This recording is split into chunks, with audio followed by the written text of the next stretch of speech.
The spectator's account of himself, এটার লেখক হচ্ছে Addison. What was the father of spectators? স্পেকটেটরের ফাদার কে ছিলেন? The spectator was born to a small state of which was his father. Spectator একটি ছোট্ট স্টেটে জন্মগ্রহণ করেছিলেন, যেটা ছিল তার বাবার। What did his mother dream? স্পেকটেটরের মায়ের বা এডিসনের মায়ের কি স্বপ্ন ছিল? Mother dream that the spectator would become a জজ in the future.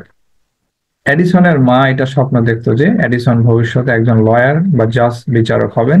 As the family fail into many cases at the time, কারণ ওই সময়টিতে এডিসনের পরিবার মেনি কেসেস, অনেক কেসে জড়িয়ে পড়েছিল, অর্থাৎ সবসময় তাদের মামলা মোকদ্দমায় লড়াই করতে হতো। এই জন্য নিজের ছেলেকে একজন জজ বানাতে চেয়েছিলেন।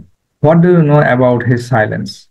এডিসন সবসময় চুপচাপ থাকতেন, এটার ব্যাপারে কি জানো? যদি বলা হয় he was very reserved in school, তিনি স্কুলে খুব সাইলেন্ট থাকতেন। And in university he was a man of deep silence, এবং ইউনিভার্সিটিতে গিয়েও তিনি ম্যান অফ ডিপ সাইলেন্স ছিলেন, অর্থাৎ খুবই চুপচাপ থাকতেন। He did not speak 3 sentences together in his life, তিনি তার জীবনে একসাথে 3টি সেন্টেন্স কখনোই উচ্চারণ করেননি। Why did he do after the death of his father? তার পিতার মৃত্যুর পরে তিনি কি করেছেন? He left the university and travel to Europe two gather knowledge, তিনি ইউনিভার্সিটি ছেড়ে পুরো বিশ্ব, বিশেষ করে ইউরোপে ভ্রমণ করেছিলেন নলেজ গ্যাদার করার জন্য। The spectator's account of himself, the spectator's account of himself, Addison, এই প্রবন্ধটির আমরা সামারি পড়ব।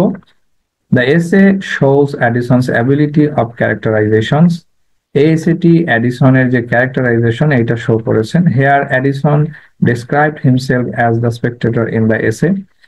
আর এই এসেটিতে এডিসন নিজেকে একজন স্পেক্টেটর হিসেবে ডেসক্রাইব করেছেন।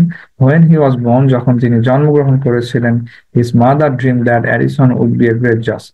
তার মা এইটা স্বপ্ন দেখতো যে এডিসন ভবিষ্যতে একজন জজ হবেন। And by growing age, Addison became a man of few words.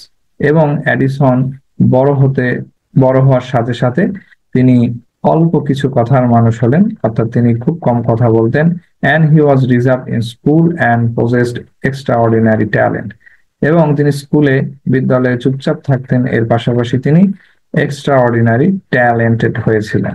After the death of his father, তার মৃত্যুর পরে, তার পিতার মৃত্যুর পরে, he left the university for a foreign tour, তিনি ফরেন ট্যুরের জন্য ইউনিভার্সিটি ছেড়েছিলেন।